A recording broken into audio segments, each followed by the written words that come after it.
ರೂಪರು ಹಾಗೂ ಸನ್ನಿಧಾನದಲ್ಲಿರತಕ್ಕಂಥ ಪರಮ ಪೂಜ್ಯ ಸದ್ಗುರು ಸಮರ್ಥ ಶಿವಾನಂದಪ್ಪವರ ಪಾದಗಳಿಗೆ ನಮಸ್ಕರಿಸಿ, ಬಸವರಾಜಪ್ಪವರ ಪಾದಗಳಿಗೆ ನಮಸ್ಕರಿಸಿ, ಇದು ಬಂದಿರತಕ್ಕಂಥ ಎಲ್ಲ ಆಧ್ಯಾತ್ಮ ಬಂಧುಗಳ ಎಲ್ಲರಿಗೂ ನಮಸ್ಕಾರ.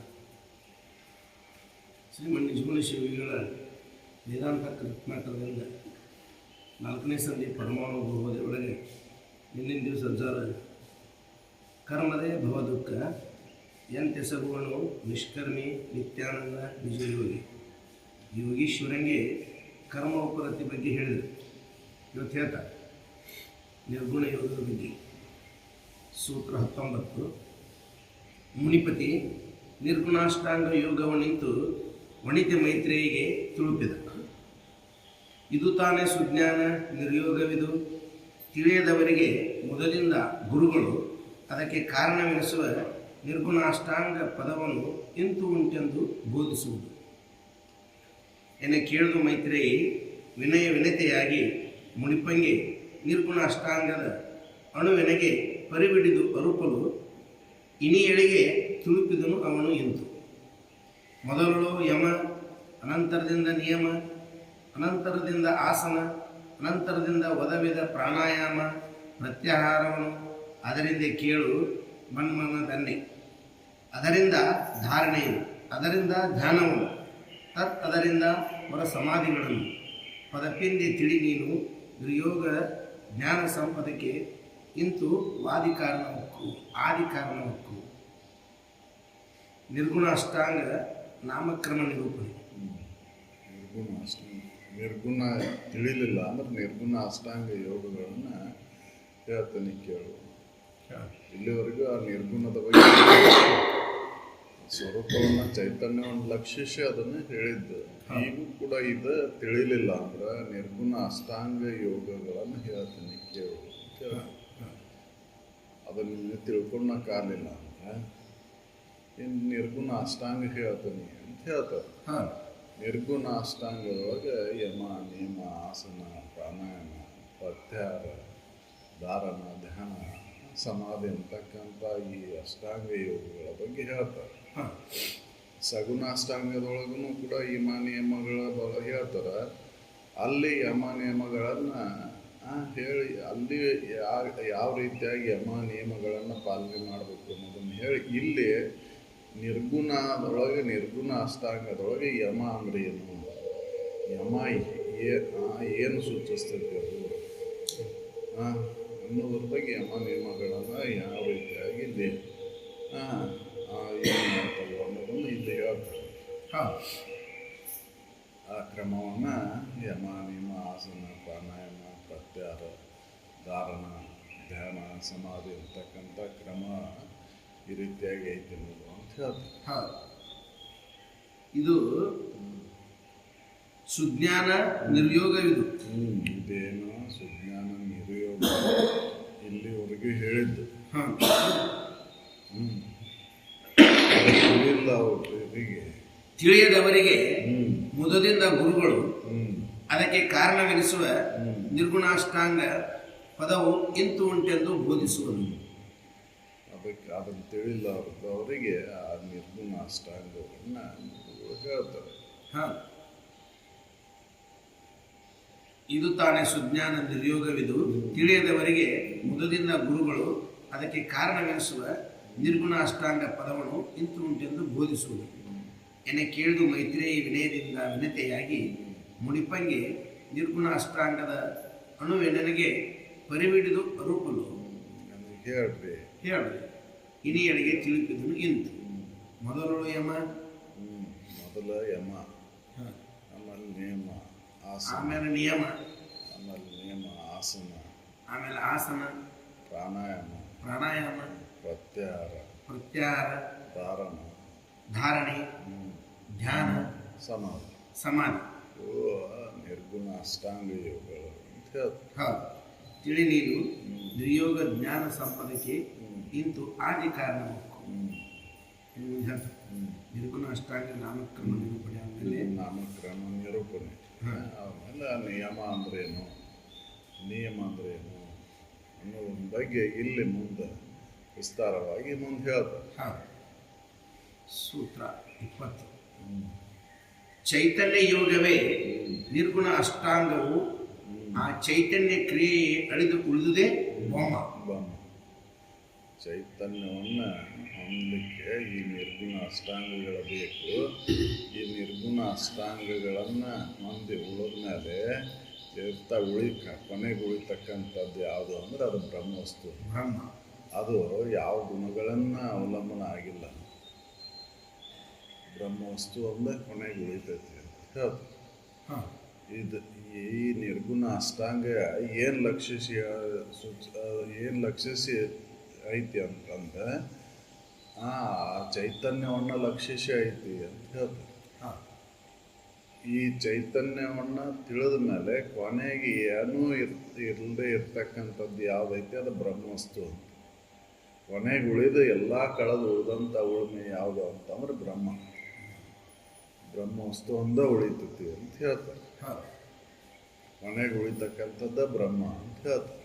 ಚೈತನ್ಯ ಯೋಗವೇ ನಿರ್ಗುಣ ಅಷ್ಟಾಂಗ ಯೋಗವು. ಆ ಚೈತನ್ಯ ಕ್ರಿಯೆ ಅಳಿದು ಉಳಿದುದೇ ಬೊಮ್ಮ. ಅದನ್ನು ತಿಳ್ಕೊಂಡಂಥ ಕ್ರಿಯೆ ಅಳೈತಂದ್ರೆ ಕೊನೆಗೆ ಉಳಿತಕ್ಕಂಥದ್ದು ಯಾವುದು ಅಂದ್ರೆ ಬ್ರಹ್ಮವಸ್ತು ಅಂತ.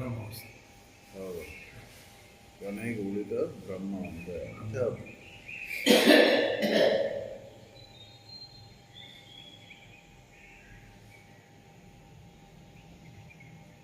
ತನು ಮಾನಸ ಇಂದ್ರಿಯ ಅಸುನಿ ಕಾಯಾದಿಗಳನ್ನು ಎಳೆಸಿ ತೋರ್ಪ ಅಖಿಲ ವಿಷಯದಳು ನನಗೆ ವಿರತಿ ಪುಟ್ಟಿದೊಡೆ ಅದೇ ಯಮವೆಂದು ಘನನಿತಂಬೆ ನೀನು ತಿಳಿಯುವುದು. ಅಲ್ಲೇ ಸಗುಣ ಅಷ್ಟಾಂಗದೊಳಗೆ ಯಮ ಅಂದ್ರೆ ಏನು ಅನ್ನೋದನ್ನು ಹೇಳಿದರು. ಯಮ ಅಂದ್ರೆ 5 ಅಂಗಗಳು ಬರ್ತಾವೆ ಅಂತ ಹೇಳಿದರು. ಸತ್ಯ, ಹಿಂಸೆ, ಅಸ್ಥೇಯ, ಬ್ರಹ್ಮಚರ್ಯ, ಅಪರಿಗ್ರಹ ವೃತ್ತಿ ಅಂತಕ್ಕಂಥ 5 ಯಮ ಸೂತ್ರಗಳದಾವು ಅಂತ ಹೇಳಿ ಇಲ್ಲಿ ಏನು ಯಮ ಅಂದ್ರೆ ನಿರ್ಗುಣ ಅಷ್ಟಾಂಗದೊಳಗೆ ಯಮ ಅಂದ್ರೆ ಏನು ಅಂತಂದ್ರೆ ಈ ತನುಭಾವ ಅಳದು ಚೈತನ್ಯ ಭಾವದಾಗ ಉಳ್ಕೊಂಡುದ ಯಮ. ಅಲ್ಲೇ ಯಮವನ್ನು ಹಿಡ್ಕೊಂಡು ಬಾಹ್ಯದೊಳಗೆ ನಾ ಹೆಂಗಿರಬೇಕು ಅನ್ನೋದನ್ನ, ಈ ಶರೀರದ ವ್ಯವಹಾರ ಹೆಂಗಿರಬೇಕು ಅನ್ನೋದನ್ನ ಅಲ್ಲಿ ಯಮ ಸಗುಣ ಅಷ್ಟಾಂಗದೊಳಗೆ ತಿಳಿಸಿದ್ರೆ, ಇಲ್ಲಿ ನಿರ್ಗುಣ ಅಷ್ಟಾಂಗದೊಳಗೆ ಯಮ ಏನು ತಿಳಿಸ್ತೈತಿ ಅಂತಂದ್ರೆ ತನುಭಾವವನ್ನು ಅಳಿದು ಶರೀರ ಭಾವ ಅಳದು ಚೈತನ್ಯದೊಳಗೆ ಉಳ್ಕೊಳ್ಳೋದ ಯಮ. ಹೌದು. ತನು ಮಾನಸ ಇಂದ್ರಿಯ ಅಸುನಿಕಾಯಾದಿಗಳನ್ನು ಎಳೆಸಿ ತೋರ್ಪ ಅಖಿಳ ವಿಷಯದಳು ತನಗೆ ವಿರತಿ ಪುಟ್ಟಿದೊಡೆ. ತನು ಮನಸ್ಸು ಬುದ್ಧಿ ಇದ್ರೊಳಗೆಲ್ಲವೂ ಏನ ವಿಷಯದೊಳಗಿನ ವ್ಯವಹಾರ ಅಳದು ಕೊನೆಗೆ ತನ್ನ ನಿಜ ಸ್ವರೂಪದಲ್ಲಿ ನೆಲೆಯಾಗಿ ನಿಲ್ಲೋದಕ್ಕೆ ಯಮ. ಅದರೊಳಗೆ ವೈರಾಗ್ಯ ಬರ್ಬೇಕಲ್ರಿ. ವಿರತಿ ವೈರಾಗ್ಯ ಬರ್ಬೇಕು. ಶರೀರದ ಮೇಲೆ ವೈರಾಗ್ಯ ಬರಬೇಕು, ಮನಸ್ಸಿನೊಳಗೆ ವೈರಾಗ್ಯ ಬರಬೇಕು, ವಿಷಯದೊಳಗೆ ವೈರಾಗ್ಯ ಬರಬೇಕು. ಈ ವೈರಾಗ್ಯ ಬಂದದ್ದಾದ್ರೆ ಅದಕ್ಕೆ ಏನಂತಾರ ಅಂದ್ರೆ ಯಮ ಅಂತಾರ. ಈ ಶರೀರ ಮನ ವಿಷಯಗಳಲ್ಲಿ ವೈರಾಗ್ಯ ಬರಬೇಕಲ್ಲ. ಈ ನಿರ್ಗುಣ ಅಷ್ಟಾಂಗದೊಳಗೆ ಯಮ ಅಂದ್ರೆ ಏನು ಅಂತಂದ್ರೆ ವೈರಾಗ್ಯಕ್ಕೆ ಯಮ ಅಂತಂದ್ರೆ ವೈರಾಗ್ಯ. ಹೌದಲ್ಲ. ಶರೀರ ಮೊದಲು ಮಾಡ್ಕೊಂಡು ಮನಸ್ಸು ಇಂದ್ರಿಯ ವಿಷಯದೊಳಗೆ ವಿರತಿ ವೈರಾಗ್ಯ ಬರೋದಕ್ಕೆ ಯಮ ಅಂತಂದು. ತನು ಮಾನಸ ಇಂದ್ರಿಯ ಅಸುನಿ ಕಾಯಾದಿಗಳು ಎಳೆಸಿ ತೋರ್ಪ ಅಖಿಳ ವಿಷಯದಳು ತನಗೆ ವಿರತಿ ಪುಟ್ಟಿದೊಡೆ ಅದೇ ಯಮವೆಂದು ನೀನು ತಿಳಿಯುವುದು. ಈ ರೀತಿಯಾಗಿ ತಿಳ್ಕೊ. ನಿರ್ಗುಣ ಅಷ್ಟಾಂಗದೊಳಗೆ ಯಮ ಅಂದ್ರೆ ಏನು ಅಂತಂದ್ರೆ ವಿಷಯದೊಳಗೆ ವೈರಾಗ್ಯ. ಹೌದಲ್ಲ. ಈ ಶರೀರನೂ ಒಂದು ವಿಷಯನ ನಿನಗೆ. ಹೌದಲ್ಲ. ಈ ಶರೀರನೂ ಒಂದು ವಿಷಯ, ಶರೀರ ವಿಷಯ, ಮನಸ್ಸು ವಿಷಯ, ಇಂದ್ರಿಯಗಳ ವ್ಯವಹಾರನೂ ಕೂಡ ಒಂದು ವಿಷಯ. ಆಮೇಲೆ ಆ ವಿಷಯ ವಸ್ತು ಶಬ್ದಾದಿ ವಿಷಯಗಳಲ್ಲಿ ವೈರಾಗ್ಯ ಪುಟ್ಟಂದ್ರೆ ಅಲ್ಲೇ ಅದಕ್ಕೆ ಯಮ ಅಂತಾರೆ ನೋಡು. ನಿರ್ಗುಣ ಅಷ್ಟಾಂಗದೊಳಗೆ. ಸಗುಣ ಅಷ್ಟಾಂಗದೊಳಗೆ ಸತ್ಯ, ಹಿಂಸೆ, ಅಸ್ಥೇಯ, ಬ್ರಹ್ಮಚರ್ಯ, ಅಪರಿಗ್ರಹ ವೃತ್ತಿ. ಅಲ್ಲಿ ಲೌಕಿಕವಾಗಿ ಪಾಲನೆ ಮಾಡ್ತಕ್ಕಂಥದ್ದು ಸಗುಣದೊಳಗೆ ತಿಳಿಸಿದ್ರೆ ಇಲ್ಲಿ ನಿರ್ಗುಣದೊಳಗೆ ಈ ಶರೀರ ಮದ್ದು ಮಾಡಿಕೊಂಡು ಮನ ಇಂದ್ರಿಯ ವಿಷಯ ವಸ್ತುಗಳಲ್ಲಿ ವೈರಾಗ್ಯ ಹುಟ್ಟುತ್ತಂದ್ರೆ ಅದಕ್ಕೆ ಯಮ ಅಂತಾರೆ. ಹೌದಲ್ಲ? ಸಗುಣಾಷ್ಟಾಂಗದೊಳಗೆ ಅಲ್ಲಿ ಲೌಕಿಕ ವ್ಯವಹಾರದೊಳಗೆ ಯಾವ ರೀತಿಯಾಗಿ ಇರಬೇಕು ಅನ್ನೋದನ್ನು ತಿಳಿಸ್ತೈತೆ ಅದು. ಹೌದಲ್ಲ? ನಿರ್ಗುಣ ಅಷ್ಟಾಂಗದೊಳಗೆ ಏನು ತಿಳಿಸ್ತತಿ? ಇಲ್ಲಿ ಚೈತನ್ಯವನ್ನು ಲಕ್ಷಿಸಿ ಹೇಳಿದ್ದು. ನಿರ್ಗುಣ ಅಷ್ಟಾಂಗ ಚೈತನ್ಯವನ್ನು ಲಕ್ಷಿಸಿ ಹೇಳಿದ್ದು. ಆ ಚೈತನ್ಯದ ಅನುಭವ ನಿನಗಾಗಬೇಕಂದ್ರೆ ಯಮ ಏನು ತಿಳಿಸ್ತೈತಿ ಅಂತಂದ್ರೆ ವಿಷಯದೊಳಗೆ ವೈರಾಗ್ಯ ಹುಟ್ಟಬೇಕು ನೋಡು. ವಿಷಯದೊಳಗೆ ವೈರಾಗ್ಯ ಹುಟ್ಟಿದ್ದಾದ್ರೆ ಅದಕ್ಕೆ ಯಮ ಅಂತಾರ.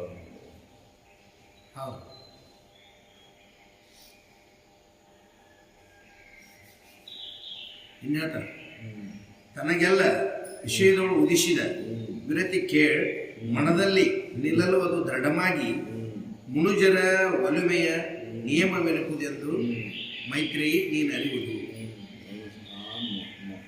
ಮುನಿಗಳು ಇದಕ್ಕೆ ಏನಂತಾರ? ವೈರಾಗ್ಯ ಗಟ್ಟಿಯಾಗಿ ಮನಸ್ಸಿನೊಳಗೆ ನಿಂತಂದ್ರೆ ಅದಕ್ಕೆ ನಿಯಮ ಅಂತಾರ. ವೈರಾಗ್ಯ ಬಂತ ಅದು ಗಟ್ಟಿಯಾಗಿ ಉಳಿಬೇಕಲ್ಲ. ಹೌದಲ್ರಿ? ಆ ಗಟ್ಟಿಯಾಗಿ ಉಳಿದಕ್ಕೆ ಮುನಿಗಳು ಏನಂತಾರ ಅಂತಂದ್ರೆ ನಿಯಮ ಅಂತಾರ. ನಿಯಮ ತನಗೆಲ್ಲ ವಿಷಯಗಳು ಉದಿಸಿದ ವಿರತಿ ಕೇಳು ಮನದಲ್ಲಿ ನಿಲ್ಲಲು ಅದು ದೃಢವಾಗಿ ನಿಲ್ಲಬೇಕಲ್ರಿ. ತಾತ್ಪೂರ್ತಿಕ ವಿಷಯ ವಸ್ತುಗಳಲ್ಲಿ ಶರೀರದ ಮೇಲೆ ವೈರಾಗ್ಯ ಹುಟ್ಟುದು ಅದು ತಾತ್ಪೂರ್ತಿಕವಾಗಿರಬಾರ್ದು, ದೃಢವಾಗಿ ಉಳಿಬೇಕಲ್ಲ. ಆ ದೃಢವಾಗಿ ಉಳಿದಕ್ಕೆ ನಿಯಮ ಅಂತಂದ್ರೆ. ಹೌದು. ಮನದಲ್ಲಿ ನಿಲ್ಲಲು ಅದು ದೃಢವಾಗಿ ಮುನುಜರ ಒಲುಮೆಯ ನಿಯಮವೆನುವುದೆಂದು ಮೈತ್ರೇಯಿ ನೀನು ಅರಿವು. ಇದಕ್ಕೆ ಏನಂತಾರ ಮುನಿಗಳು? ಇದಕ್ಕೆ ನಿಯಮ ಅಂತಾರ. ತನಗೆಲ್ಲ ವಿಷಯಗಳು ಉದಿಸಿದ ವಿರತಿ ಕೇಳ ಮನದಲ್ಲಿ ನಿಲ್ಲಲು ಅದು ದೃಢವಾಗಿ ಮುನಿಜರ ಒಲುಮೆಯ ನಿಯಮವೆನುವುದೆಂದು ನೀನು ಅರಿವು. ಇನ್ನು ರತಿಯು ಆ ವಿರತಿಯ ಅಖಿಲ ವಿಷಯಗಳು ಅತಿಶಯದಿಂದ ಇಲ್ಲ ಎನೆ ಕೆಟ್ಟು ಮತಿಯೊಳು ಉದಾಸೀನ ಸ್ಥಿತಿಯಾಗಲು ಅದಕ್ಕೆ ಆಸನಗತಿಯದು ತಾನೆಂದು ತಿಳಿ ನೀರೇ. ಆಸನ ಯಾವುದು ಅಂತಂದ್ರೆ ಈ ವೈರಾಗ್ಯ ದೃಢವಾಗಿ ಉಳಿತಂದ್ರೆ ಅಲ್ಲಿ ಮನಸ್ಸು ನಿಶ್ಚಲ ಸ್ಥಿತಿ ಪಡಿತಂದ್ರೆ ಅದಕ್ಕೆ ಆಸನ ಅಂತ. ಹೊಯ್ದಾಟಿಲ್ಲಾರ್ದಂತ ಇರುವ ಸ್ಥಿತಿ. ಹೌದಲ್ಲ? ಅದಕ್ಕೆ ಆಸನ ಅಂತಾರ ಅಂತ ಹೇಳ್ತಾರೆ. ಈ ವೈರಾಗ್ಯ ಅನ್ನೋದು ದೃಢ ಆಗದ ಹೊರತು ಆಸನ ಬರುವುದಿಲ್ಲ. ಹೌದು. ಆಸನ ಸ್ಥಿರವಾಗಿ ಉಳಿಬೇಕಂದ್ರೆ ವೈರಾಗ್ಯ ದೃಢ ಆಗಿರಬೇಕು. ಹೌದು. ರತಿಯು ಆ ವಿರತಿಯು ಅಖಿಲ ವಿಷಯದಳು ಅತ್ಯತಿಶಯದಿಂದ ಇಲ್ಲೇನೆ ಕೆಟ್ಟು ಮತಿಯೊಳು ಉದಾಸೀನ ಸ್ಥಿತಿಯಾಗಲು ಅದು ಆಸನ ಗತಿಯದು. ಅದು ಆಸನ ಅಂತ. ಹೌದು. ಮೂರನೇ ನಿಯಮ ಆಸನ. ಹೆಂಗೆ ಆಸನ ಹಾಕ್ಬೇಕಂತಂದ್ರೆ ಈ ವಿಷಯದೊಳಗೆ ವೈರಾಗ್ಯ ಅದು ಗಟ್ಟಿಯಾಗಿ ಉಳಿದಿರ್ಬೇಕು ಅಂತ. ಆಸಕ್ತಿ ಇರೋಂಗಿಲ್ಲ. ಎಲ್ಲ ನಿರಾಸಕ್ತಿ. ರತಿ ವಿರತಿ. ರತಿನೂ ಇಲ್ಲ, ವಿರತಿನೂ ಇಲ್ಲ. ಆ ಸ್ಥಿತಿ ವೈದಾಟಿಲ್ಲದಂಥ ಸ್ಥಿತಿ. ಆಸಕ್ತಿನೂ ಇಲ್ಲ, ನಿರಾಸಕ್ತಿನೂ ಇಲ್ಲ, ವೈದಾಟಿಲ್ಲ. ಹೌದಲ್ಲ? ಅಂಥ ಸ್ಥಿತಿ ಒಳಗೆ ಮನಸ್ಸು ನಿಂತಂದ್ರೆ ಅದಕ್ಕೆ ಏನಂತಾರ ಅಂತಂದ್ರೆ ಆಸನ ಅಂತ. ಹೌದು. ರತಿಯು ಆ ವಿರತಿಯು ಅಖಿಲ ವಿಷಯದಳು ಅತ್ಯತಿಶಯದಿಂದ ಇಲ್ಲೇನೆ ಕೆಟ್ಟು ಅಲ್ಲೇ ಅದಾನಂದ್ರು ವಿಷಯದ ಸಂಪರ್ಕದೊಳಗದಾನಂದ್ರು ಅವಾಗ ಆಸಕ್ತಿ ಇಲ್ಲ, ನಿರಾಸಕ್ತಿನೂ ಇಲ್ಲ, ರತಿನೂ ಇಲ್ಲ, ವಿರತಿನೂ ಇಲ್ಲ. ಹೌದಲ್ಲ? ಉದಾಸೀನ ಸ್ಥಿತಿಯಾಗಲು ಅದಕ್ಕೆ ಆಸನ ಎಂದು ತಿಳಿ.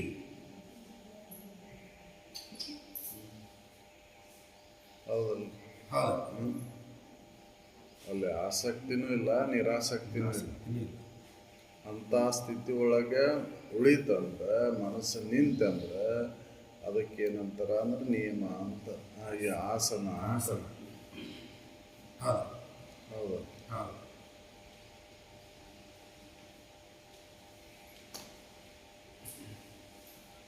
ಇದು ಹೇಳ್ತಾರೆ, ತನು ಮೊದಲಾಗಿ ತೋರ್ಪ ಅನಿಪನು ಖುಷಿಯಂದು ತನಗಲ್ಲಿ ಚೇಷ್ಟೆ ಅಳಿದು ನಿಲೆ ಅನಿಲ ನಿರೋಧನವದು ತಾನೇ ಮೈತ್ರೇಯಿ ಮುನಿಮತವೆಂದು ನಿಶ್ಚಯಿಸುವುದು.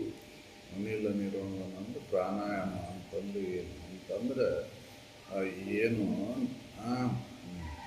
ಆಸನ ಹಾಕಿದ್ದ, ಯಾವ ಆಸನ ಹೊಯ್ದಾಟ ಇಲ್ಲಾರ್ದಂಥ ಸ್ಥಿತಿ ಒಳಗೆ ಉಳಿದಾಗ ಅಲ್ಲಿ ಮತ್ತೆ ಏನೂ ಮತ್ತೆ ಇದು ಬರೋಂಗಿಲ್ಲ, ಯಾವುದೋ ಕಲ್ಪನೆ ಬರಲಾರ್ದಂಗೆ ಉಳಿದಕ್ಕೆ ಪ್ರಾಣಾಯಾಮ.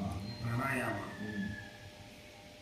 ತನು ಮೊದಲಾಗಿ ತೋರ್ಪ ನಿಪನು ಖುಷಿಯಂದು ಅವೆಲ್ಲ ಖುಷಿ ಅಂತ ತಿಳ್ಕೊಂಡು ಹಾಂ ಮತ್ತು ಮತ್ತೆ ಅಲ್ಲಿ ಹೊಯ್ದಾಟ ಬರಬಾರ್ದು. ಹೌದಲ್ಲ, ಅದಕ್ಕೆ ಪ್ರಾಣಾಯಾಮ. ತನಗಲ್ಲಿ ಚೇಷ್ಟೆ ಅಳಿದು ನಿಲೆ ಅನಿಲ ನಿರೋಧನವದು ತಾನೇ ಮೈತ್ರೇಯಿ ಮುನಿಮತವೆಂದು ನಿಶ್ಚಯಿಸುವುದು. ಅದಕ್ಕೆ ಮುನಿಗಳಂತಾರ. ಅದಕ್ಕೆ ಅವೊಂದು ಬಡದ್ ಬಿಡ ಒಂದೆ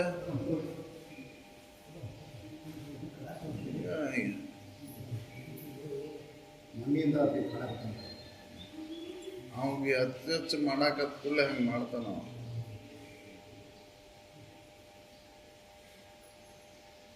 ಖುಷಿಯಾದ ಜಗವೆಂದು ಖುಷಿ ದುಃಖಕರವೆಂದು ಖುಷಿ ನೋಟವನ್ನು ತೆಗೆದುದರಿಂದ ವಶೆದು ಅರಿವಂತೆ ಮುಖವಾಗಲು ಅದಕ್ಕೆ ತಾನೆಸೆಯುವುದು ಪ್ರತ್ಯಾಹಾರನ ನಾಮ.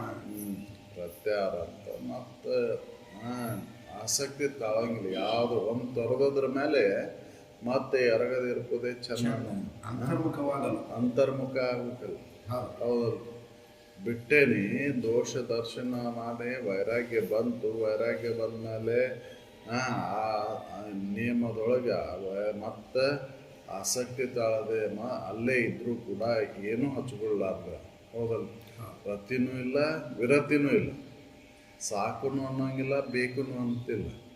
ಅದಕ್ಕೆ ನಿಯಮ ಅಂತಂದ್ರು. ಅದು ಗಟ್ಟಿ ಆಗಿತ್ತಂದ್ರೆ ಅದಕ್ಕೆ ಪ್ರಾಣಾಯಾಮ ಅಂತ, ಆಸನ ಅಂತಂದ್ರು. ಅದು ಮತ್ತೆ ಹತ್ತಾಗಿ ಹೊಯ್ದಾಟ ಆಗದೆ ಇತ್ತಂದ್ರೆ ಅದಕ್ಕೆ ಪ್ರಾಣಾಯಾಮ ಅಂತಂದ್ರು.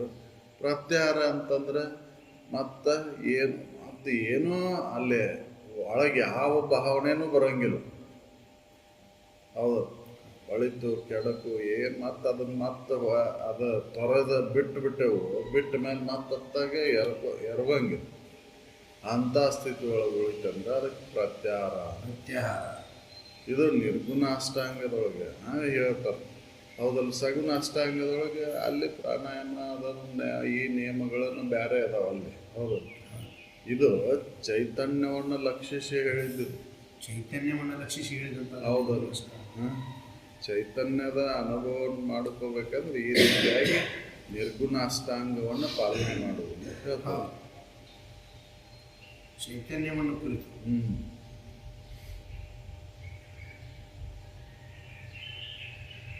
ಆ ಸಗುಣ ಅಷ್ಟಾಂಗದೊಳಗೆ ಇದಂಥವು ಯಾವ ಅಂದ್ರೆ ಚೈತನ್ಯವನ್ನು ಸಾಧಿಸ್ಲಿಕ್ಕೆ, ನಾ ಚೈತನ್ಯ ಸ್ವರೂಪ ಅಂತ ಸಾಧಿಸ್ಲಿಕ್ಕೆ ಅಲ್ಲಿ ನನ್ನ ಶಾರೀರಿಕ, ಮಾನಸಿಕ ಮತ್ತು ದೈಹಿಕ, ಶಾರೀರಿಕ ವಾಣಿ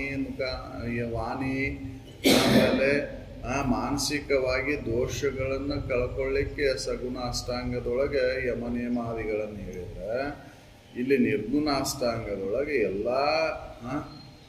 ಏನು ಸತ್ವ ರಜೋ ತಮಗುಣಗಳು ಗುಣಾತೀತವಾಗಿರ್ತಕ್ಕಂಥ ಚೈತನ್ಯವನ್ನು ಹೊಂದಲಿಕ್ಕೆ ಏನು ನೇಮ, ಏನು ಆಸನ, ಏನು ಪ್ರಾಣಾಯಾಮ ಅನ್ನೋದನ್ನು ಇಲ್ಲಿ ಹೇಳ್ತಾರೆ. ಹೌದಲ್ಲ, ಚೈತನ್ಯದ ಅನುಭವ ಮಾಡಿಕೊಳ್ಳಿಕ್ಕೆ ನಿಯಮ ಈ ಅಷ್ಟಾಂಗ ಯೋಗಗಳನ್ನು ಹೇಳ್ತಾರೆ. ಅಲ್ಲೇ ಶಾರೀರಿಕವಾಗಿ ವಾಣಿಮುಖವಾಗಿ ಏನು ಮಾನಸಿಕವಾಗಿ ದೋಷಗಳದಾವಲ್ಲ ಅವನು ಕಳ್ಕೊಳ್ಳಿಕ್ಕೆ ಆ ಯಮ ನಿಯಮಾದಿಗಳನ್ನು ಹೇಳಿದ್ದಲ್ಲಿ. ಹೌದು ಇಲ್ಲಿ ಯಮ ನಿಯಮಾದಿಗಳನ್ನು ಯಾಕೆ ಹೇಳ್ತಾರ ಅಂತಂದ್ರೆ ಚೈತನ್ಯವನ್ನ ನಾ ಚೈತನ್ಯ ಸ್ವರೂಪನೇದೇನೆ ಅಂತ ತಿಳ್ಕೊಂಡು ಉಳ್ಕೊಳ್ಳಿಕ್ಕೆ, ಆ ಬ್ರಹ್ಮ ವಸ್ತುನೇ ನಾನಂತ ಉಳ್ಕೊಳ್ಳಿಕ್ಕೆ, ಬ್ರಹ್ಮನ ನಾನದಿನ ಅಂತ ತಿಳ್ಕೊಳ್ಳಿಕ್ಕೆ ಈ ನಿರ್ಗುಣ ಅಷ್ಟಾಂಗ ಯಮ ನಿಯಮಾದಿಗಳನ್ನು ಹೇಳ್ತಾರೆ. ಹೌದಲ್ಲ. ಇಲ್ಲಿ ಯಮ ಅಂದ್ರೆ ಈ ರೀತಿಯಾಗಿ ವೈರಾಗ್ಯವನ್ನು ಪಡೆದು ವೈರಾಗ್ಯ ಬರಬೇಕಲ್ಲ, ವೈರಾಗ್ಯ ಬಂದದ್ದು ಅದು ಗಟ್ಟಿಯಾಗಿ ಉಳಿಬೇಕಲ್ಲ ನಿಯಮ. ಮತ್ತು ಅಲ್ಲಿ ಹೊಯ್ದಾಟ ಬರಬಾರ್ದು. ಪ್ರಾಣಾಯಾಮ ಮತ್ತು ಮನಸ್ಸುಗಳನ್ನು ನಾವು ಒಳಮುಖ ಮಾಡ್ತೀವಿ. ಹೌದಲ್ಲ. ಅಲ್ಲೇ ಶುದ್ಧೀಕರಣ ಸಗುಣ ಅಷ್ಟಾಂಗ ಯೋಗದೊಳಗೆ ಶುದ್ಧೀಕರಣ. ಇಲ್ಲೇ ಆ ಚೈತನ್ಯನ ನಾನು ಅದನ್ನೇ ಅಂತ ತಿಳ್ಕೊಳ್ಳಿ. ಹೌದಲ್ಲ. ಅಲ್ಲಿ ಯಮ ಏನು ಹೇಳ್ತೈತಿ, ನಿನ್ನ ಬಾಯ ವ್ಯವಹಾರ ಹೆಂಗಿರ್ಬೇಕು ಅನ್ನೋದನ್ನ ಅಲ್ಲಿ ಯಮ ತಿಳಿಸಿದ್ರೆ, ಇಲ್ಲಿ ನಿನ್ನ ಯಮ ಏನು ಹೇಳ್ತೈತಿ ಅಂದ್ರೆ ಆಂತರಿಕವಾಗಿ ನೀನು ಹೆಂಗೆ ಉಳ್ಕೋಬೇಕು, ವೈರಾಗ್ಯ ಅನ್ನೋದನ್ನ ಯಮ ಸೂಚಿಸ್ತೈತಿ. ಹೌದಲ್ಲ. ಅಲ್ಲಿ ಯಮ ಏನು ಹೇಳ್ತು ಅಂತಂದ್ರೆ ಸತ್ಯ, ಅಹಿಂಸೆ, ಅಸ್ಥೇಯ, ಬ್ರಹ್ಮಚರ್ಯ, ಅಪರಿಗ್ರಹ ವೃತ್ತಿ ಅಲ್ಲಿ ಹೇಳ್ತು. ಹೌದಲ್ಲ. ಸತ್ಯದಿಂದ ನಡ್ಕೊ, ನೀನು ಅಹಿಂಸೆಯನ್ನು ಮಾಡಬೇಡ, ಹಿಂಸೆಯನ್ನು ಯಾರಿಗೂ ಮಾಡಬೇಡ, ಅಹಿಂಸಾ ವ್ರತವನ್ನು ಪಾಲನೆ ಮಾಡು, ಇನ್ನೊಬ್ಬರದ್ದು ಆಸೆ ಮಾಡಬೇಡ, ನಿನ್ನ ಅನ್ನೋದ್ರ ನೀವು ಉಳ್ಕೋ, ಆಮೇಲೆ ಅತಿ ಸಂಗ್ರಹ ಮಾಡಬೇಡ ಅನ್ನುವಂಥ ಯಮ ನಿಯಮಗಳನ್ನು ಅಲ್ಲಿ ಹೇಳಿದ್ರೆ, ಇಲ್ಲೇ ಯಮ ಏನು ಹೇಳ್ತು ಅಂತಂದ್ರೆ ವೈರಾಗ್ಯ, ಚೈತನ್ಯ ಕುರಿತು ಚೈತನ್ಯದ ಅನುಭವ ನಿನಗಾಗಬೇಕಂದ್ರೆ, ನಾ ಚೈತನ್ಯ ಸ್ವರೂಪನೇ ಆಗಿ ಉಳಿಬೇಕಂದ್ರೆ ಏನು ನಿಯಮವನ್ನು ಪಾಲನೆ ಮಾಡಿ. ಯಾವ ನಿಯಮ? ವೈರಾಗ್ಯ. ಹೌದಲ್ರಿ. ವೈರಾಗ್ಯ ಹೆಂಗೆ ಅದು ನಿಯಮ ಏನು ಹೇಳ್ತೈತಿ ಅಂದ್ರೆ, ಯಮ ವೈರಾಗ್ಯ ತಾಳು ಅಂತ ಹೇಳಿದ್ರೆ, ನಿಯಮ ಏನು ಹೇಳ್ತೈತಿ ಅಂದ್ರೆ ಮತ್ತು ಅದನ್ನ ಹೊಯ್ದಾಟ ಮಾಡಬೇಡ ನೀ. ಹೌದಲ್ರಿ. ಅಲ್ಲಿ ಯಮ ಈ ರೀತಿಯಾಗಿ ಬಾಹ್ಯ ವೃತ್ತಿಯನ್ನು ಶುದ್ಧೀಕರಣ ಹೇಳಿದ್ರೆ, ಇಲ್ಲಿ ಆಂತರಿಕವಾಗಿ ವೈರಾಗ್ಯವನ್ನು ತಾಳೋದು. ಶರೀರ, ಮನಸ್ಸು, ಇಂದ್ರಿಯಗಳ, ವಿಷಯ ವಸ್ತುಗಳ ಅಲ್ಲಿ ವೈರಾಗ್ಯವನ್ನು ತಾಳುವ ಅಂತ ಹೇಳ್ತಾರೆ. ಅಲ್ಲಿ ಬಂದಂತಹ ವಿರತಿ ಈ ನಿಯಮದೊಳಗೆ ಗಟ್ಟಿಯಾಗಿ ನಿಲ್ಬೇಕು. ವಿರತಿ ಬಂತು ಯಮದ ಅಂದ್ರೆ ವೈರಾಗ್ಯ. ಆ ವೈರಾಗ್ಯ ಗಟ್ಟಿಯಾಗಿ ನಿಲ್ಬೇಕಲ್ಲ, ಅದಕ್ಕೆ ಗಟ್ಟಿಯಾಗಿ ನಿಂತದ್ದು ಆದ್ರೆ ಅದು ಈ ನೇಮ ಅಂತ. ಹೌದಲ್ಲ. ಗಟ್ಟಿಯಾಗಿ ನಿಂತ ಮೇಲೆ ಮತ್ತದು ಬೇಕೂನು ಇಲ್ಲ, ಬ್ಯಾಡೂ ಇಲ್ಲ, ಆ ನಿರಾಸಕ್ತಿನೂ ಇಲ್ಲ. ಅದಕ್ಕೆ ಪ್ರಾಣಾಯಾಮ ಅಂತ, ಆಸನ. ಹೌದಲ್ಲ. ಈ ರೀತಿಯಾಗಿ ಆ ನಿರ್ಗುಣ ಅಷ್ಟಾಂಗವನ್ನು ಇಲ್ಲಿ ಹೇಳ್ತಾರೆ. ನಿರ್ಗುಣ ಅಷ್ಟಾಂಗ ಅಂದ್ರೆ ಏನು? ಚೈತನ್ಯದ ಕುರಿತ ಹೇಳಿದ್ದು, ಚೈತನ್ಯವನ್ನು ಲಕ್ಷಿಸಿ ಹೇಳಿದ್ದು. ಹೌದಲ್ಲ. ಸಗುಣ ಅಷ್ಟಾಂಗ ಶುದ್ಧೀಕರಣ. ಹೌದಲ್ಲ. ಇಲ್ಲಿ ನಿರ್ಗುಣ ಅಷ್ಟಾಂಗ ಶುದ್ಧ ವಸ್ತುನೇ ನಾನದೇನೆ, ಚೈತನ್ಯ ಸ್ವರೂಪನೇ ನಾನದೇನೆ ಅಂತ ತಿಳ್ಕೊಳ್ಳಿಕ್ಕೆ ಹೇಳಿ.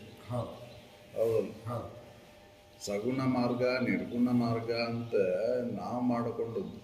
ಸಗುಣನೂ ಕೂಡ ಏನು ಮಾಡ್ತೈತೆ ಅಂದ್ರೆ ಶುದ್ಧೀಕರಣ ಮಾಡಿ ಅಲ್ಲೇ ಚೈತನ್ಯದ ಅನುಭವಕ್ಕೆ ಬೇಕಾದಂಥ ನನ್ನ ಅಂತರಂಗ ಇರ್ಬೋದು, ಶಾರೀರಿಕ ದೋಷಗಳಿರ್ಬೋದು, ವಾಣಿ ದೋಷಗಳನ್ನು ನಿವಾರಣೆ ಮಾಡ್ತೈತಿ.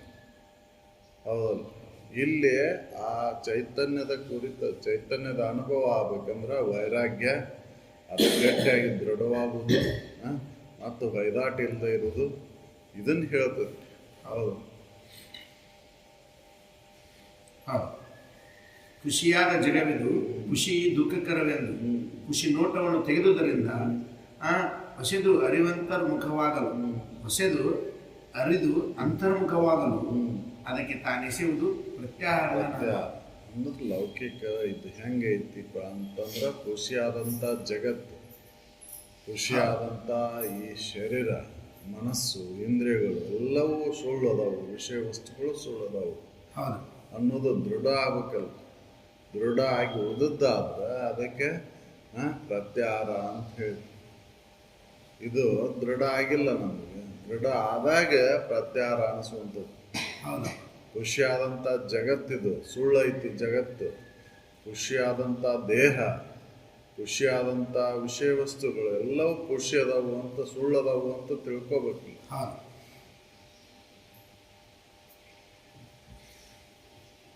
ಖುಷಿಯಾದ ಜಗವಿದು, ಖುಷಿ ದುಃಖಕರವೆಂದು ಖುಷಿ ನೋಟವನ್ನು ತೆಗೆದುದರಿಂದ ಖುಷಿದು ಅರಿವಂತರ ಮುಖವಾಗದು. ಈ ಬಾಯ ವ್ಯವಹಾರವನ್ನು ಬಂದ್ ಮಾಡಿ ಅಂತರ್ಮುಖ ಆದಾಗ ಅದಕ್ಕೆ ಪ್ರತ್ಯಾಹಾರ ಅಂತ. ಇಂದ್ರಿಯಗಳನ್ನ ಮತ್ತು ಮನಸ್ಸನ್ನ ಒಳಮುಖ ಮಾಡಿ. ಮನಸ್ಸು ಒಳಮುಖ ಆತಂದ್ರೆ ಅದು ಇಂದ್ರಿಯಗಳು ಒಳಮುಖ ಆಗೇ ಬಿಡ್ತಾವೆ. ಇಂದ್ರಿಯ ಯಾವುದರ ಆಧಾರದ ಮೇಲೆ ಕೆಲಸ ಮಾಡ್ತಾವೆ, ಮನಸ್ಸಿನ ಆಧಾರದ ಮೇಲಿಂದನೇ ಕೆಲಸ ಮಾಡ್ತಾವೆ. ಮನಸ್ಸು ಒಳಮುಖ ಆಯ್ತಂದ್ರೆ ಇಂದ್ರಿಯಗಳು ಏನು ಮಾಡೋದಿಲ್ಲ. ಹೌದಲ್ರಿ?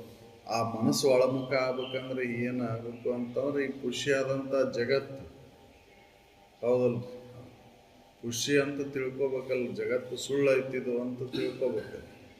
ಸುಳ್ಳು ಜಗತ್ತು, ಖುಷಿಯಾದಂಥ ಈ ವ್ಯವಹಾರ, ಸುಳ್ಳಿನೊಳಗೆ ಏನೋ ವ್ಯವಹಾರ ಮಾಡಿದ್ರು ಸುಳ್ಳ ಅಲ್ಬೇಕು. ಹೌದು. ಹೌದಲ್ಲ? ಹಾಗೆ ಮಕ್ಕಳು ಆಟ ಆಡ್ತಿರ್ತಾರ, ಅವ್ರು ಏನೋ ಆಟ ಆಡಿದ್ರು ಸುಳ್ಳ ಅಲ್ಲ, ಅಲ್ಲೆಲ್ಲ ಆಗಿರ್ತಾರ ಅವ್ರು. ಹೌದಲ್ರಿ? ಉಸುಗಿನಾಗ ಮನಿ ಕಟ್ಟಿರ್ತಾರ, ಅದು ಮನಿ ಏನೋ ಸತ್ಯನು? ಹೌದಲ್ರಿ? ಮನಿ ಕಟ್ಟಿ ಎಲ್ಲ ಗಂಡ ಹೆಂಡತಿ ಆಟನೂ ಆಡ್ತಿರ್ತಾರ ಅವ್ರು. ಅವ್ರು ಆಡಿದ್ದೇನು ಸತ್ಯ ಐತೇನು ಸುಳ್ಳು ಐತಿ? ಹಂಗೆ ಸುಳ್ಳಾದಂಥ ಜಗತ್ತಿನೊಳಗೆ ಸುಳ್ಳು ವ್ಯವಹಾರ ಇದು ಅಂತ ತಿಳ್ಕೊಬೇಕಲ್ಲ. ಆ ತಿಳ್ಕೊಂಡಿದ್ದ ಏನು ಅಂತಂದ್ರೆ ಅದನ್ನ ಪ್ರತ್ಯಾಹಾರ. ಹೌದು. ಇನ್ನ ಅರಿವು ಅಂತರವೇ ಆಗಿ ಹೊರಗೇನನ್ನು ಆರೈಯದೆ ಅಂತ ಅರಿವಿನೊಳಗೆ ಸುಸ್ಥಿರವಾಗಿ ಕರಗೊಂಡು ನಿಲ್ಲಲು ಅದು ಧಾರಣೆ ಎಂದು ನೀನು ಅರಿಯುವುದು.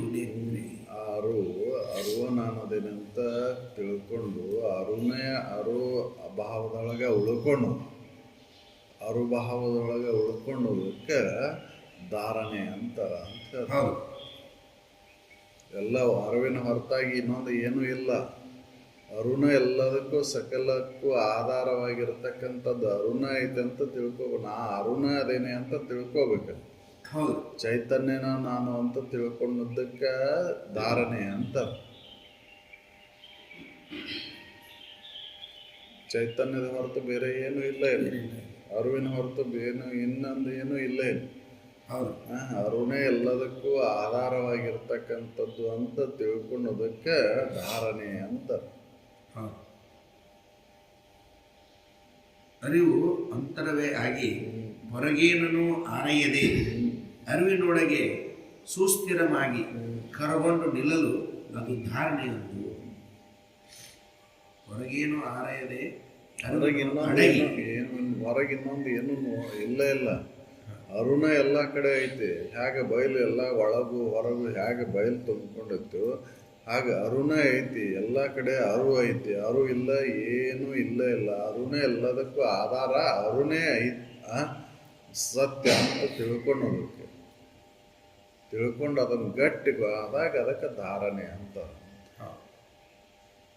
ಅದು ಗಟ್ಟಿ ಆಗ್ಬೇಕಲ್ರಿ. ಅರುಣೇ ನಾನು ಅನ್ನೋದು ಗಟ್ಟಿ ಆಗ್ಬೇಕಲ್ರಿ. ಸದ್ಗುರುಗಳು ಹೇಳ್ತಾರ ಅರಿವು ನೀನಂದು. ಸದ್ಗುರುಗಳು ಹೇಳ್ತಾರಲ್ಲ ಅರಿವ ನಾನು ಅದೇನೆ ಅಂತ ಗಟ್ಟಿ ಆಗ್ಬೇಕು. ಅರಿವು ಇಲ್ಲದ ಮತ್ತೊಂದು ಏನೂ ಇಲ್ಲಪ್ಪ, ಅರಿವು ಇಲ್ಲದೆ ಮತ್ತೇನೂ ಆಗುವುದಿಲ್ಲ, ಎಲ್ಲದಕ್ಕೂ ಅರುಣೇ ಆಧಾರ ಅನ್ನುವಂಥ ಆ ಭಾವ ಗಟ್ಟಾಗಿ ಅರಿವಾಗಿ ಹೋದಾಗ ಅದಕ್ಕೆ ಧಾರಣೆ ಅಂತ. ನಾ ತನ್ನೂ ಅಲ್ಲ, ಮನಸ್ಸಲ್ಲ, ಬುದ್ಧೇಂದ್ರಿಯಗಳು ನಾನಲ್ಲ, ನನಗೇನದೀನಿ ಅರುಣೇ ನಾನದೀನಿ ಅಂತ ಗಟ್ಟಿ ಆಗ್ಬೇಕಲ್ರಿ. ಅದು ಗಟ್ಟಿ ಆದಾಗ ಅದಕ್ಕೆ ಧಾರಣೆ ಅಂತ.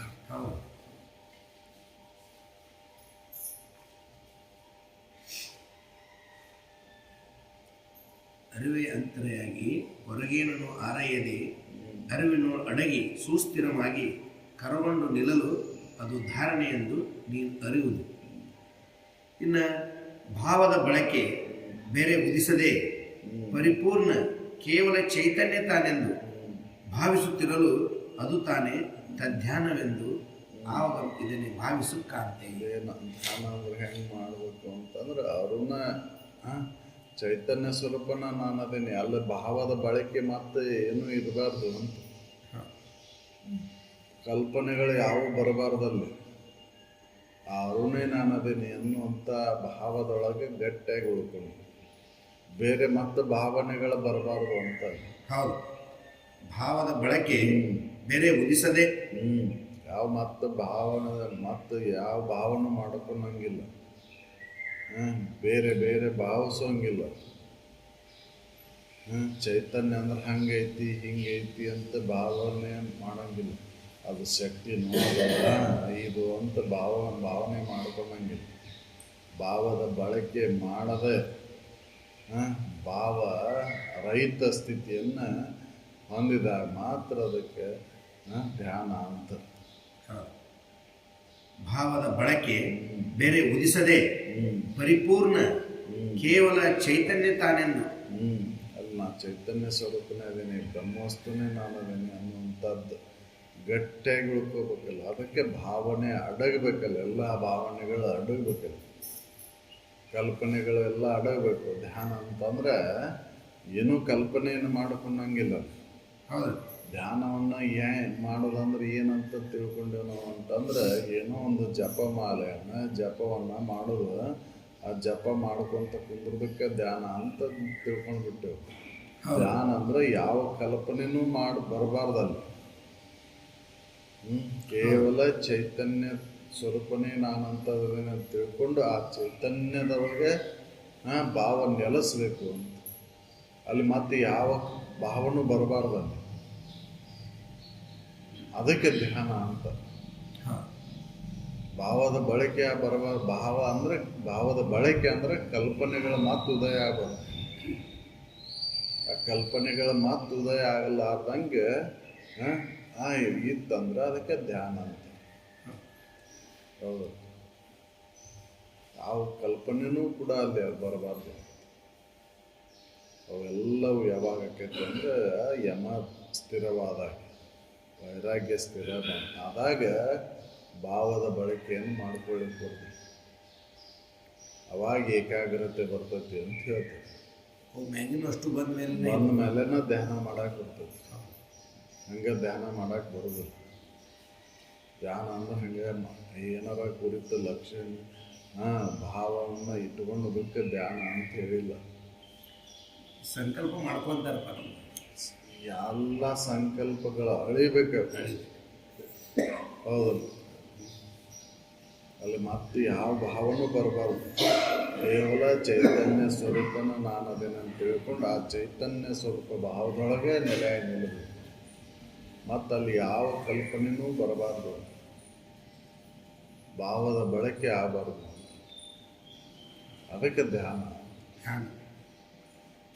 ಭಾವದ ಬಳಕೆ ಬೇರೆ ಉದಿಸದೆ ಪರಿಪೂರ್ಣ ಕೇವಲ ಚೈತನ್ಯ ತಾನೆಂದು ಭಾವಿಸುತ್ತಿರಲು ಅದು ತಾನೇ ತಧ್ಯಾನವೆಂದೆನಿಸುವುದು.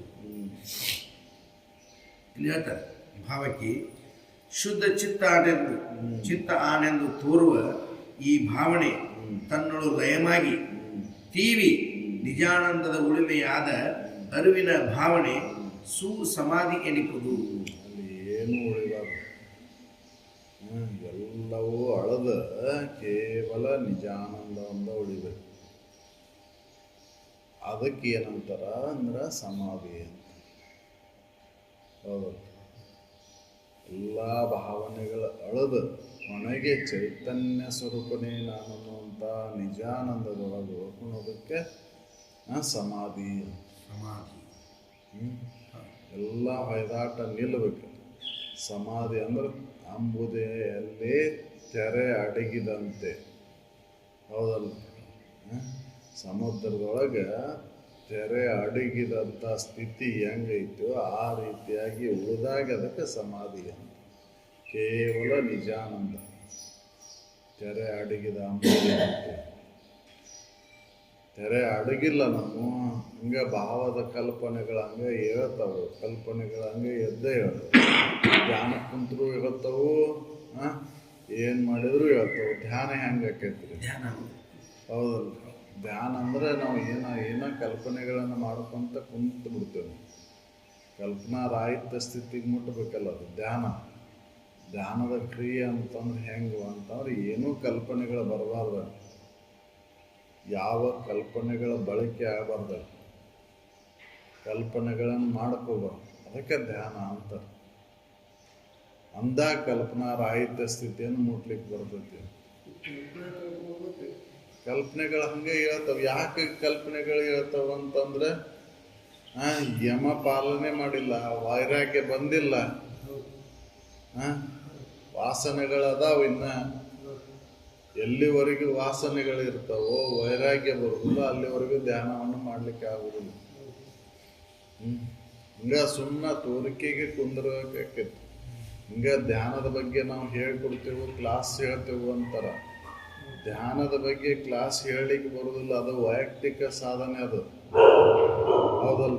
ಯಾವಾಗ ಧ್ಯಾನ ಮಾಡ್ಲಿಕ್ಕೆ ಬರ್ತೈತೆ ಅಂತಂದ್ರೆ ಪರಿಪೂರ್ಣವಾದಂಥ ವಿವೇಕ ವೈರಾಗ್ಯ ದೃಢವಾದಾಗ ಮಾತ್ರ ಧ್ಯಾನ ಮಾಡ್ಲಿಕ್ಕೆ ಬರ್ತೈತೆ. ಹಂಗೆ ಧ್ಯಾನ ಮಾಡ್ಲಿಕ್ಕೆ ಬರೋದಿಲ್ಲ. ಧ್ಯಾನಕ್ಕೆ ಕುಂದಿರ್ತೇನೆ ನಾನು ಅಂತಂದ್ರೆ ಅದು ಹೆಂಗೆ ಆಕೈತಿ ಅಂದ್ರೆ ಇಲ್ಲಿ ಒಳಗೆ ಗುದ್ನ ಮುಚ್ಚಿ ಗುದ್ನ ಮುಚ್ಚಿ ಮ್ಯಾಲೆ ಅರ್ಲ್ ಮೆತ್ತಂಗೆ ಆಕೈತಿ. ಅದು ಒಳಗೆ ಕೆಬರುದು ಬಿಡ್ತೈತೆ ಅದು. ವಾಸನೆಗಳ ಹಂಗ ಒಳಗದಾವು.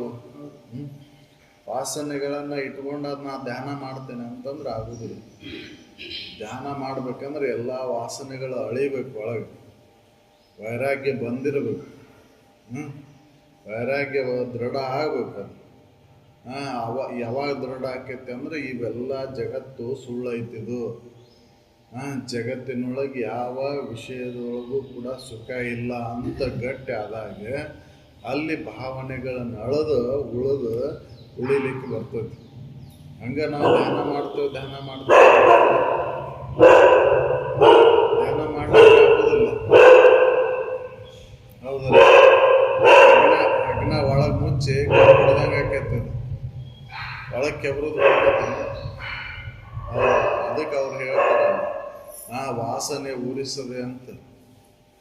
ವಾಸನೆ ಉರಿಸದೆ ಏಕಾಗ್ರತೆ ಕರೆಗೊಂಡು ನಿಂದಂಗೆಲ್ಲದೆ ಪಡೆಯುವುದಾಗೋದು ನಿಜ ಸುಖ. ಒಳಗ ಅರಿದು ಬೇರೆ ಯಾವ ಥರದ ಲಕ್ಷ್ಯವನ್ನು ಇರಿಸದೆ ಅಂತ. ಒಳಗೆ ಮತ್ತೊಂದು ಏನೋ ಕಲ್ಪನೆಯನ್ನು ಮಾಡ್ಕೋಬೇಡ ನೀವು. ನಾವು ಕಲ್ಪನೆಗಳನ್ನು ಮಾಡ್ಕೊಂತೇವೆ ಒಳಗೆ. ಹಂಗೆ ಅದು ಹಂಗೈತಿ ಹಿಂಗೈತಿ ಅಂತ, ಚೈತನ್ಯ ಹಂಗೈತಿ ಹಿಂಗೈತಿ ಅಂತ ತಿಳ್ಕೊತ. ಅದು ಹೆಂಗೂ ಇಲ್ಲ, ನೀ ಭಾವಿಸ್ಕೊಂಡಂಗೆ ಇಲ್ಲ ಅದು. ಹೌದಲ್ಲ. ಬ್ರಹ್ಮ ಭಾವಕ್ಕೆ ಅನುಸಾರವಾಗಿ ಬ್ರಹ್ಮ ಇಲ್ಲ. ಬ್ರಹ್ಮ ಭಾವಾತೀತವಾಗಿ ಬ್ರಹ್ಮದನ. ಹೌದಲ್ಲ. ಎಲ್ಲಿವರೆಗೂ ಭಾವನೆ ಇರ್ತಾವ ಅಲ್ಲಿವರೆಗೂ ಬ್ರಹ್ಮ ವಸ್ತುವಿನ ಅನುಭವ ಆಗುವುದಿಲ್ಲ. ಅದಕ್ಕೆ ಬೇರೆ ಬೇರೆ ಭಾವಿಸಿ ಬ್ರಹ್ಮ ಜ್ಞಾನ ಒಂದಿಲ್ಲದವನಿಗೆ ಇರದಯ್ಯ ಸುಖ ಇರದಯ್ಯ ಅಂತ. ಎಲ್ಲಿವರೆಗೂ ನೀವು ಭಾವನೆಯನ್ನು ಮಾಡ್ಕೊಂತ ಹೋಗ್ತೀರಿ ಅಲ್ಲಿವರೆಗೂ ಬ್ರಹ್ಮದ ಅನುಭವ ಆಗುವುದಿಲ್ಲ. ಬ್ರಹ್ಮದ ಅನುಭವ ಆಗ್ಬೇಕಂದ್ರೆ ಭಾವನೆ ಎಲ್ಲ ಅಳಿಬೇಕು ಅಂತ. ಯಾವ ವಿಷಯದೊಳಗೂ ಸುಖ ಇಲ್ಲ ಅನ್ನುವಂಥ ವೈರಾಗ್ಯ ದೃಢ ಆದಾಗ ಆ ಭಾವಾತೀತವಾಗಿ ಉಳಿಲಿಕ್ಕೆ ಬರ್ತೈತಿ.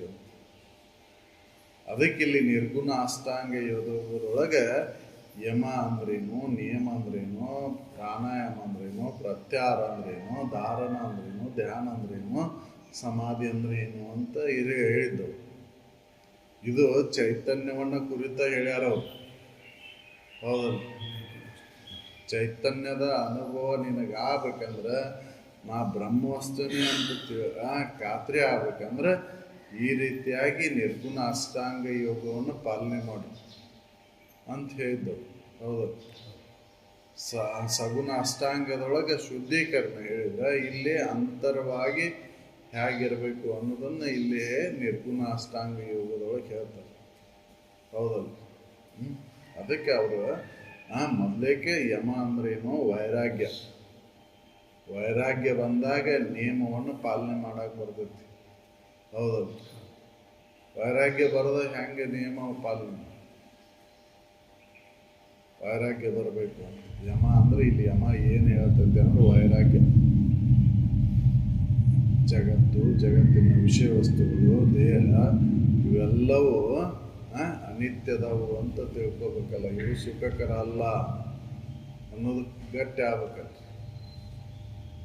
ಗಟ್ಟಿ ಆದಾಗ ಮುಂದೆ ಆ ನಿಯಮ ಆಸನ ಪ್ರಾಣಾಯಾಮವನ್ನು ಪಾಲನೆ ಮಾಡಕ್ಕೆ ಬರ್ತದೆ. ಇದು ಗಟ್ಟಿ ಆಗಲ್ಲ, ಹಂಗೆ ಧ್ಯಾನ ಮಾಡ್ರಿ ನೀನು ಅಂತಂದ್ರೆ ಹೌದು, ಧ್ಯಾನ ಮಾಡಲಿಕ್ಕೆ ಆಗೋದಿಲ್ಲ. ಹೌದು, ಅದಕ್ಕೆ ಅವರು ನಿಜ ಸುಖವನ್ನು ನೀನು ಹೊಂದಬೇಕಾಗಿತ್ತಂದ್ರೆ ನೀನು ಏನು ಎಲ್ಲ ಭಾವನೆಗಳನ್ನು ಅಳಿ, ವಾಸನೆಗಳನ್ನೆಲ್ಲ ಅಳಿಸು. ಹೌದು, ಎಲ್ಲ ವಾಸನೆ ಅಳಿಬೇಕಲ್ರಿ. ದೇಹ ವಾಸನ, ಲೋಕ ವಾಸನ, ಹೌದಲ್ಲ, ವಾಸನತ್ರಯಗಳು, ವ್ಯಸನತ್ರಯಗಳು ಎಲ್ಲ ಅಳಿಬೇಕಲ್ರಿ. ಎಷ್ಟು ಯಾರ್ಯಾರಿಗೆ ಯಾವ್ಯಾವ ವಾಸನೆಗಳದಾವ ಗೊತ್ತಿಲ್ಲ. ದೇಹ ವಾಸನ ಐತಿ, ಲೋಕ ವಾಸನ ಐತಿ, ಪುತ್ರ ವಾಸನ ಐತಿ, ಧನ ವಾಸನ ಐತಿ, ಹೌದಲ್ಲ. ಎಷ್ಟೆಷ್ಟು ವಾಸನೆಗಳದಾವು ಒಳಗೆ ಸೂಕ್ಷ್ಮವಾಗಿ ಅದಾವು. ಧ್ಯಾನ ಮಾಡೋತ್ನಾಗ ಅವೆಲ್ಲ ಬಂದ್ಬಿಡ್ತಾವು, ಹೌದಲ್ಲ. ಧ್ಯಾನ ಮಾಡಕ್ಕೆ ಕುಂತಿರ್ತೀರಿ, ಅವಾಗ ಏನೇನೋ ವಾಸನೆಗಳಿಗೆ ಅನುಸಾರವಾಗಿ ಕಲ್ಪನೆಗಳಂಗ ಉದಯ ಆಗಕತ್ತವು. ಆ ಭಾವ ಅಡಗಬೇಕಲ್ಲದು, ಭಾವದ ಬಳಕೆ ಹೋಗ್ಬೇಕಲ್ಲ, ಕಲ್ಪನೆಗಳೆಲ್ಲ ಹೋಗ್ಬೇಕಲ್ಲ, ಅಂದ ಧ್ಯಾನ ಮಾಡಕ್ ಬರ್ತೈತ್ರಿ. ಹಿಂಗ ಧ್ಯಾನ ಮಾಡಕ್ ಆಗೋದಿಲ್ಲ. ಏನೋ ಒಂದು ಬಿಂದುವೋ, ಒಂದು ರೂಪವನ್ನೋ, ಏನೋ ಒಂದು ಮಂತ್ರವನ್ನೋ ಅದನ್ನ ಅನ್ಕೊಂತ ನೋಡ್ಕೊಂತ ಕುಂದಿರ್ಬೋದು. ಅದಕ್ಕೆ ಧ್ಯಾನ ಅಂತ ಅನ್ನೋದಿಲ್ಲ. ಯಾವ ಭಾವನೆನೂ ಬಂದಿರಬಾರ್ದಲ್ಲ, ಹೌದಲ್ಲ. ಭಾವಾತೀತವಾಗಿರ್ಬೇಕಲ್ಲ. ಅಂಥದ್ದು ಬರ್ಬೇಕಂದ್ರ ವೈರಾಗ್ಯ ದೃಢ, ತಳಪಾಯ ಗಟ್ಟಿರ್ಬೇಕಲ್ರಿ. ವೈರಾಗ್ಯ ಬಂದಿರ್ಬೇಕಲ್ಲ. ಅದಕ್ಕೆ ನಿರ್ಗುಣ ಅಷ್ಟಾಂಗ ಯೋಗದೊಳಗೆ ಇಲ್ಲಿ ಅದನ್ನು ಹೇಳ್ತಾರೆ. ಯಮ ಅಂದ್ರೆ ವೈರಾಗ್ಯ. ಅದು ವೈರಾಗ್ಯ ಅಚ್ಚಲವಾಗಿರ್ಬೇಕು ಅಂತ. ಅದು ಎಲ್ಲರ ಇರು, ವಿಷಯದೊಳಗರ ಇರು, ವಿಷಯ ಬಿಟ್ಟರ ಇರು, ಹೌದಲ್ಲ. ರತಿನರ ಇರಲಿ, ವಿರತಿನರ ಇರಲಿ, ಅತ್ತ ಮನಸ್ಸು ಎಳಸಬಾರ್ದಲ್ಲ. ಅವ್ರ ಅನುಭವಗಳು ಹೆಂಗಿರ್ತಾರ ಅಂದ್ರೆ ಯೋಗರಥವ, ಭೋಗರಥವ, ಸಂಘರಥವ, ಸಂಘವಿಹೀನ, ಹೌದಲ್ಲ. ಎಲ್ಲಿದ್ರೂ ಕೂಡ ಅವ್ರ ಯಾವುದರ ಮೇಲೂ ಆಸಕ್ತಿ ಇಲ್ಲ, ಹೌದಲ್ಲ. ಯೋಗ ಮಾಡ್ತಿದ್ರು ಕೂಡ, ಭೋಗ ಮಾಡ್ತಿದ್ರು ಕೂಡ, ಸಂಘದೊಳಗಿದ್ರು ಕೂಡ, ಸಂಘ ರಹಿತ ಇದ್ರು ಕೂಡ ಅವ್ರು ಎಲ್ಲಿರ್ತಾರ? ಯಸ್ಯ ಬ್ರಹ್ಮಣೆ ರಮತೆ ಚಿತ್ತ. ಅವ್ರು ತಮ್ಮ ಸ್ವರೂಪದೊಳಗ ಚಿತ್ತ ನೆಲೆಸಿರ್ತೈತಿ. ಉದಾಹರಣೆಗಾಗಿ ತಲೆ ಮೇಲೆ ಹೊತ್ಕೊಂಡು ಕುಣಿತಿರ್ತಾರ.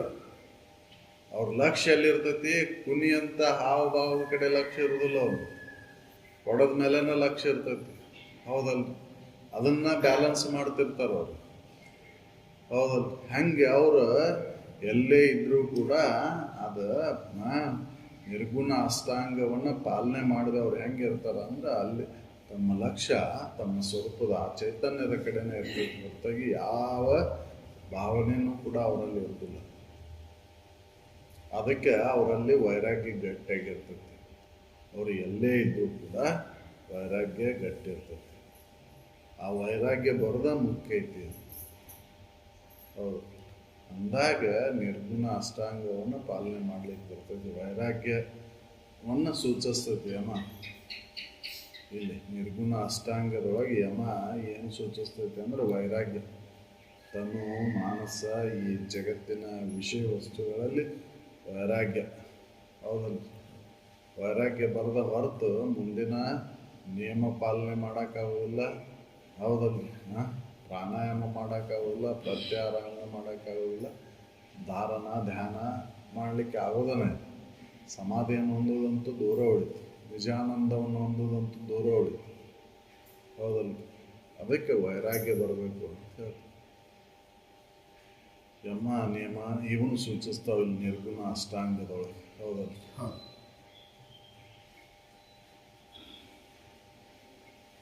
ನಿರ್ಗುಣ ತಿಳಿಲಾರವ್ರಿಗೆ ಇದನ್ನು ಹೇಳ್ತಾರೆ.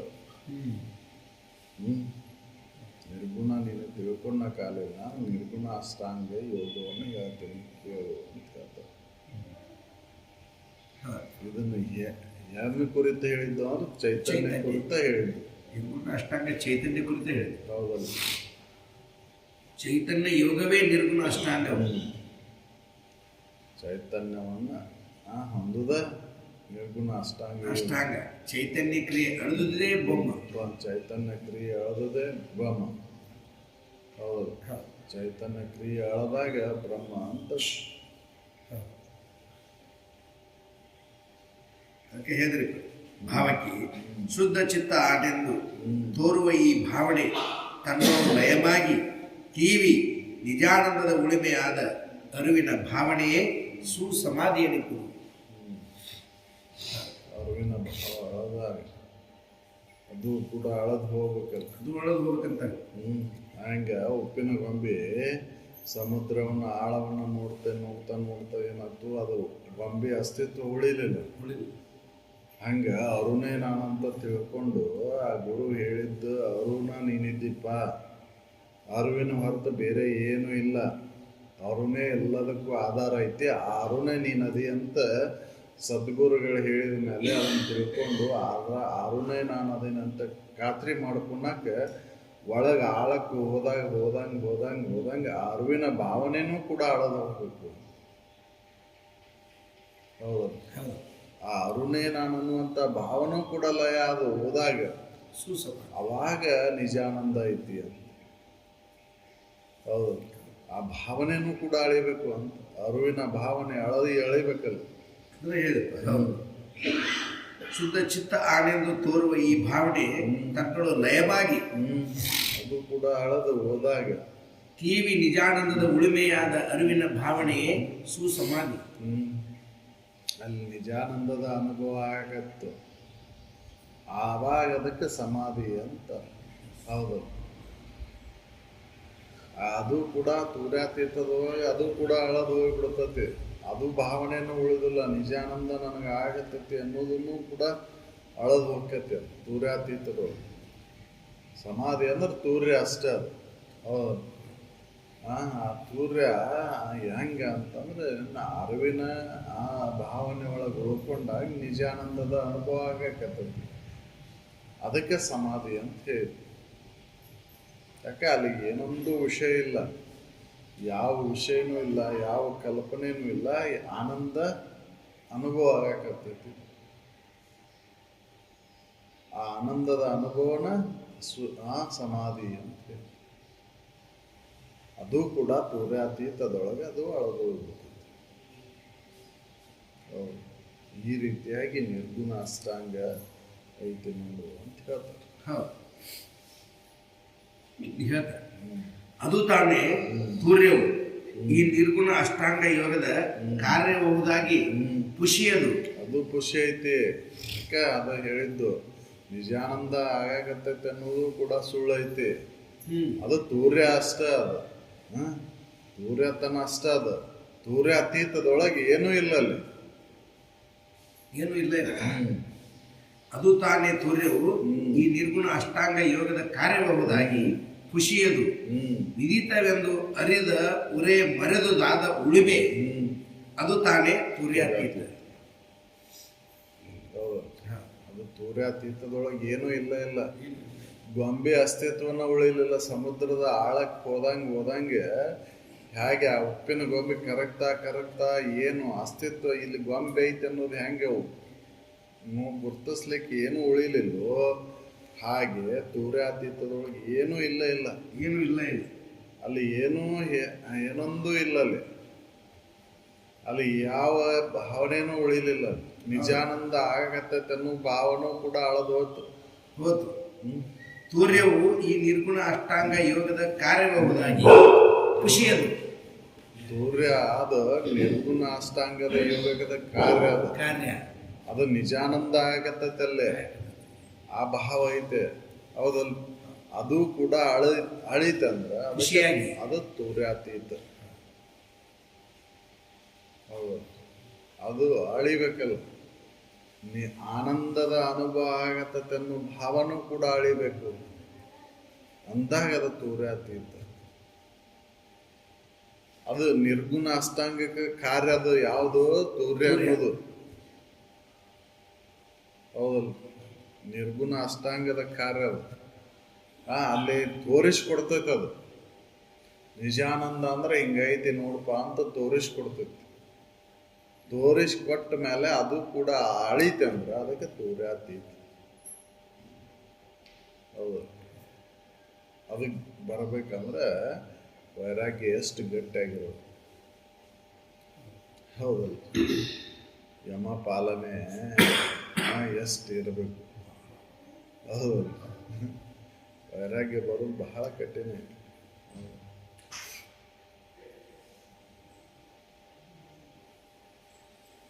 ತೂರ್ಯವು ಈ ನಿರ್ಗುಣ ಅಷ್ಟಾಂಗ ಯೋಗದ ಕಾರ್ಯ.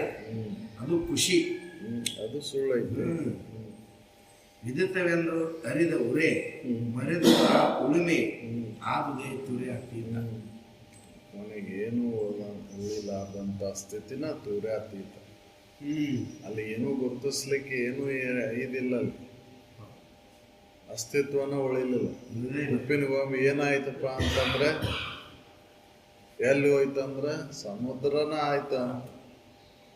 ಅಲ್ಲಿ ಗುರುತಿಸ್ಲಿಕ್ಕೆ ಏನೂ ಇಲ್ಲ. ಹೌದಲ್ಲ, ಒಂದು ಸಣ್ಣ ಚಿಕ್ಕಿನೂ ಕೂಡ ಉಳಿಲಿಲ್ಲ. ಹೌದಲ್ಲ, ಹಂಗ ಉಳಿದಾಗ ಅದಕ್ಕೆ ತೂರ್ಯಾತೀತ. ಆಳಕ್ಕೆ ಹೋದಾಗ, ಒಳಗೆ ಹೋದಂಗೆ ಎಲ್ಲ ಭಾವನೆಗಳು ಕೂಡ ಅಳದು ನಿಜಾನಂದದ ಅನುಭವ ಆಕೈತೆ ಅನ್ನೋ ಭಾವನೂ ಕೂಡ ಅದು ಅಳದಾಗ ಅದಕ್ಕೆ ತೂರ್ಯಾತೀತ. ವಿದಿತವೆಂದು ಅರಿದ ಉರೆ ಮರೆದದು ಉಳುಮೆಯಾದದು ಅದು ತುರ್ಯಾತೀತವಂಥದ್ದು ನಿಜ. ಪಣಿತೆ ಸೂಪತಿ ತೂರ್ಯ ಪದದು ಅಡಗಿದ ಅಹಮು ಎನಿಸುವ ಎಲ್ಲ ವಿಷಯದ ತೋರ್ಕೆ.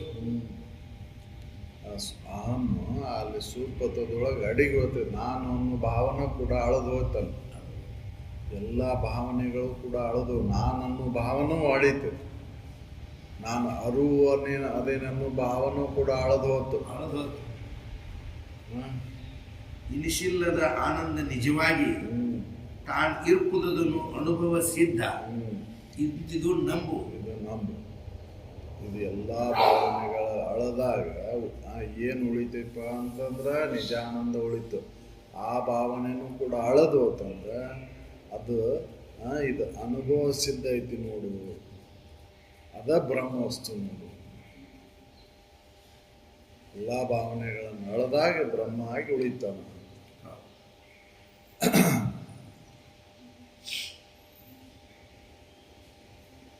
ಸೂಪತಿ ತೂರ್ಯ ಪದಗಳು ಅಡಗಿದ ಅಹಮು ಎಣಿಸುವ ಎಲ್ಲ ವಿಷಯದ ತೋರಿಕೆ. ಎಲ್ಲ ವಿಷಯದ ತೋರಿಕೆ. ಯಾವ ವಿಷಯಕ್ಕೂ ಏನೂ ಇಲ್ಲ, ಅಲ್ಲಿ ಗುರುತಿಸ್ಲಿಕ್ಕೆ ಏನೂ ಉಳಿಲಿಲ್ಲ. ಇನಿಸಿಲ್ಲದ ಆನಂದ ನಿಜವಾಗಿ ತಾನಿರುವುದು ಅನುಭವ ಸಿದ್ಧ.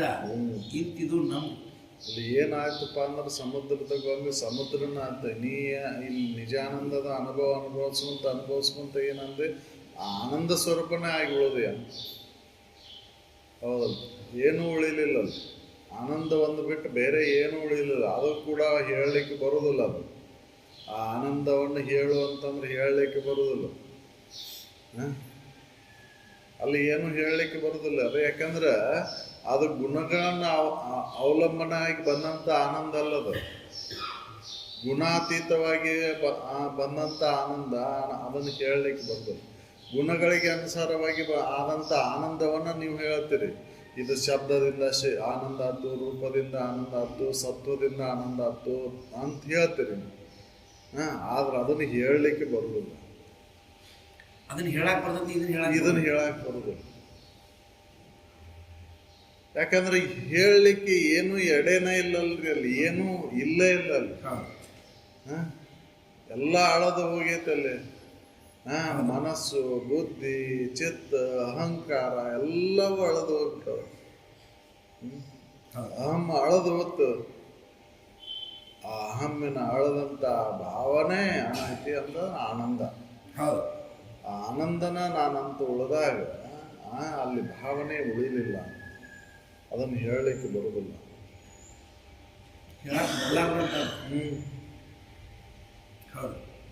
ಎಲ್ಲಿವರೆಗೆ ಹೇಳ್ತೀರಿ? ನಿನಗೆ ನಾನು ನಿಜಾನಂದ ಆಗಕತ್ತೈತಿ ಅನ್ನೋದನ್ನ ಹೇಳ, ನಾನು ನಿಜ ಎತ್ತಾಕತ್ತೈತಿ ಅನ್ನೋವರೆಗೆ ಹೇಳ್ತೀರಿ ನೀವು.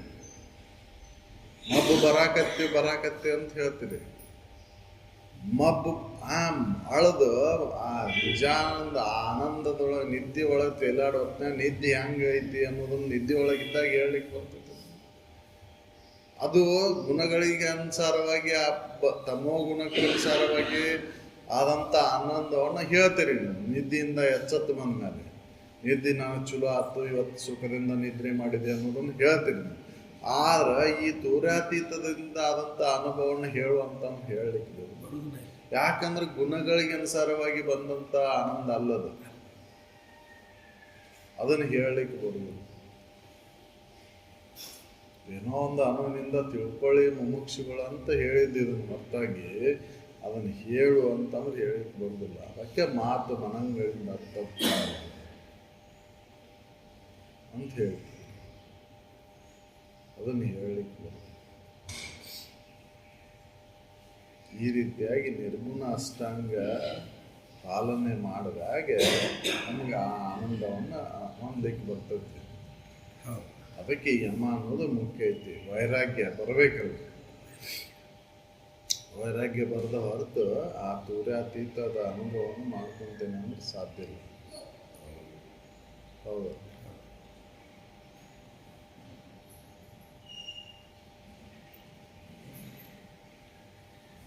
ನಿರ್ಗುಣ ಅಷ್ಟಾಂಗ ಯೋಗ ನಿರೂಪಣೆ ಸಕಲ ಸಾಧು ಸಂತ ಮಹಾರಾಜರು